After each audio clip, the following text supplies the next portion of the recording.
Salam sejahtera bagi kita semua. Perkenalkan, saya Gina Distia Gultom dengan NIM 0903128227126 dari kelas Sistem Informasi Reguler 5C. Di video ini, saya akan menjelaskan tentang pengenalan materi MRP atau Material Requirement Planning, Input dan Output MRP.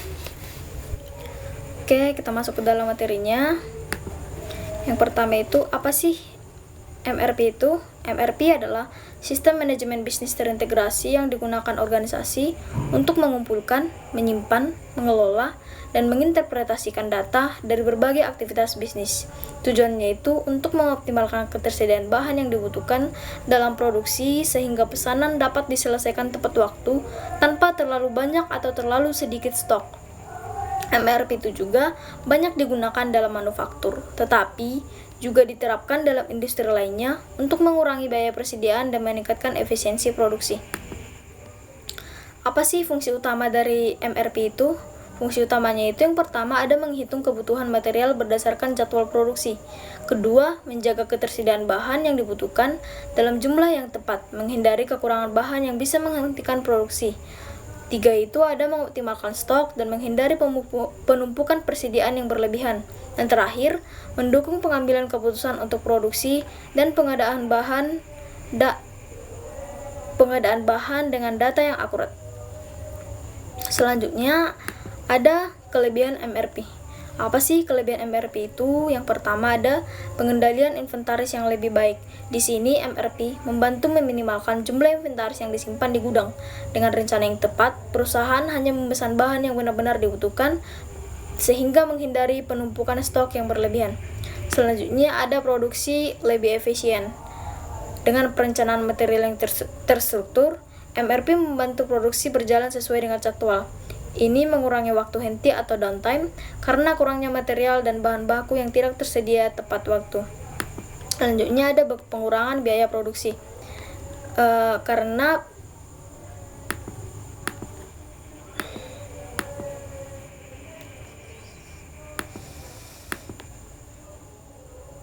Ketiga ada pengurangan biaya produksi.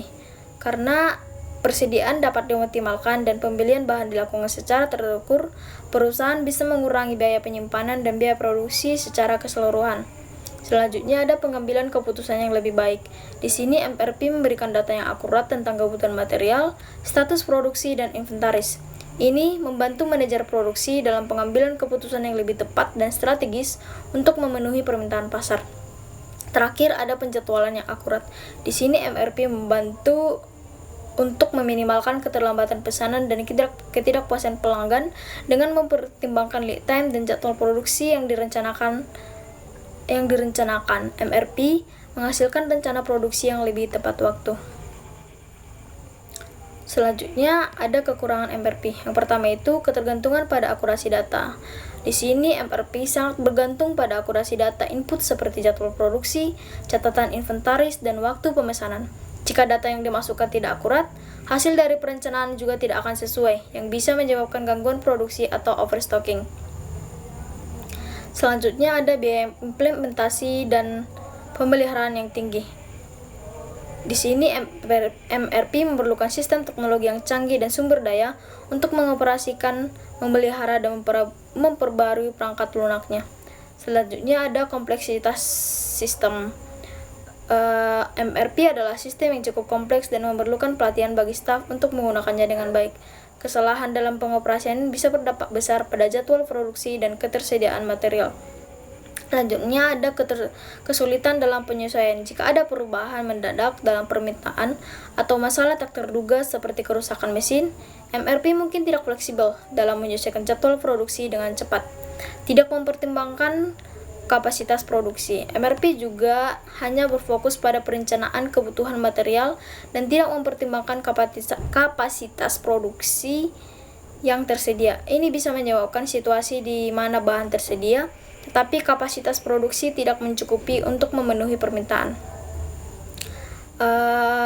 Kekurangan MRP juga sulit diimplementasikan untuk produk yang fleksibel. Jika perusahaan sering memproduksi produk yang memiliki variasi atau spesifikasi yang cepat berubah, MRP bisa menjadi kurang efektif karena sistem membutuhkan stabilitas dalam input dan output.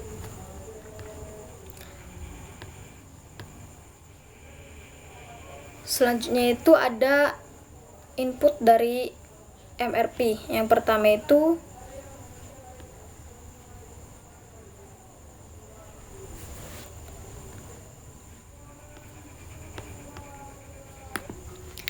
Selanjutnya ada input dari MRP. Yang pertama itu peramalan permintaan independen. Ini di sini adalah perkiraan atau proyeksi permintaan untuk produk akhir yang tidak terkait langsung dengan permintaan produk lain. Contohnya, permintaan barang jadi seperti sepatu atau mobil yang berasal dari pasar atau pelanggan langsung. Data ini membantu menentukan jumlah produksi yang diperlukan dalam waktu periode tertentu. Selanjutnya ada jadwal induk produksi. Di sini ini adalah rencana rinci yang menunjukkan kapan dan berapa banyak produk yang akan diproduksi selama periode tertentu. Selanjutnya ada status dan catatan persediaan. Di sini data akan dicatat dengan jumlah stok bahan baku, komponen, dan produk jadi yang tersedia di gudang. Status persediaan ini sangat penting agar sistem MRP dapat mengetahui apakah material yang dibutuhkan sudah ada dalam stok atau perlu dipesan. Selanjutnya ada struktur produk. Ini adalah daftar lengkap yang menjelaskan semua bahan komponen dan subkomponen yang diperlukan untuk membuat satu unit produk jadi. Terakhir ada pesanan komponen dari luar. Di sini data mencakup pesanan bahan atau komponen yang harus dibeli dari pemasok internal. Selanjutnya itu ada output MRP. Yang pertama output primer. Ada pemberitahuan rilis pesanan atau order release notice. Ini untuk melakukan pesanan yang sudah direncanakan dalam proses MRP. Dalam proses MRP, pemberitahuan rilis pesanan merupakan perintah untuk memulai produksi atau pemesanan bahan baku yang telah dihitung dalam rencana kebutuhan. Selanjutnya ada pemberitahuan penjadwalan ulang atau pembatalan. Ini menunjukkan penjadwalan ulang atau pembatalan pesanan terbuka karena adanya perubahan dan jadwal utama. Jika ada perubahan dalam rencana produksi atau permintaan, pesanan yang sudah dirilis bisa dijadwal ulang atau dibatalkan. Ketiga, ada laporan status inventaris. Ini adalah laporan tentang status persediaan. Laporan ini menunjukkan jumlah persediaan yang tersedia, yang sedang dipesan, atau yang sedang dalam proses produksi. Selanjutnya, ada output sekunder. Yang pertama ada laporan kinerja, di mana laporan kinerja dari berbagai jenis menunjukkan biaya, penggunaan item, waktu tunggu aktual versus yang direncanakan. Laporan ini membandingkan hasil aktual produksi atau pengadaan material dengan rencana awal, seperti biaya yang dikeluarkan dan waktu tunggu. Yang kedua ada laporan ekspektasi. Ini menunjukkan deviasi dari jadwal, pesanan yang terlambat, scrap, dan sebagainya. Hal ini bertujuan apakah ada penyimpangan dari rencana awal. Misalnya, pesanan yang tertunda atau kelebihan bahan yang harus dibuang atau scrap dan membantu dalam mengevaluasi apakah tindakan korektif diperlukan. Selanjutnya ada perkiraan inventaris atau inventory forecast. Ini adalah penunjukan perkiraan level inventaris di periode mendatang. Perkiraan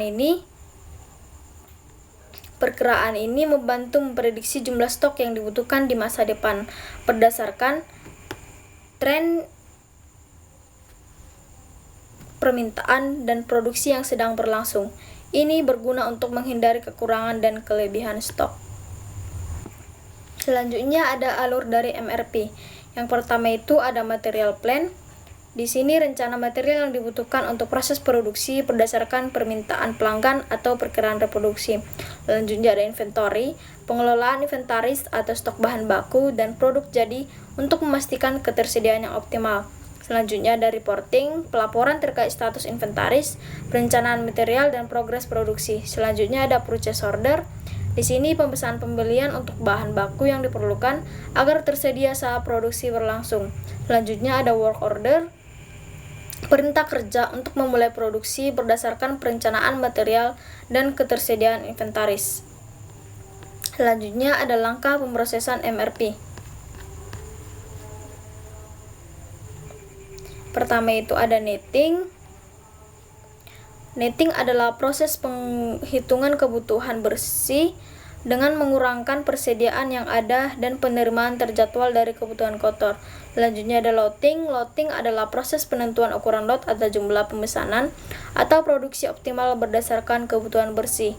Selanjutnya ada offsetting. Offsetting adalah proses penentuan waktu rilis pesanan dengan memperhitungkan waktu tunggu atau lead time. Selanjutnya ada explosion. Explosion adalah proses penjabaran kebutuhan produk akhir menjadi kebutuhan komponen-komponen penyusunnya. Oke, selanjutnya itu ada kesimpulan. Material Requirement Planning atau MRP adalah alat penting dalam manajemen produksi yang membantu perusahaan mengoptimalkan persediaan dan perencanaan produksi dengan kemampuannya untuk memastikan bahan baku tersedia dalam jumlah yang tepat dan pada waktu yang dibutuhkan. MRP mampu mengurangi kelebihan inventaris, mencegah keterlambatan produksi, serta meningkatkan efisiensi operasional. Hasilnya, perusahaan dapat mengurangi biaya produksi, mengelola sumber daya dengan lebih baik, dan meningkatkan kepuasan pelanggan dengan pemenuhan pesanan yang lebih tepat waktu. Adopsi MRP yang tepat dapat menjadi kunci keberhasilan dalam lingkungan bisnis yang kompetitif. Oke, sekian presentasi dari saya tentang MRP. Terima kasih.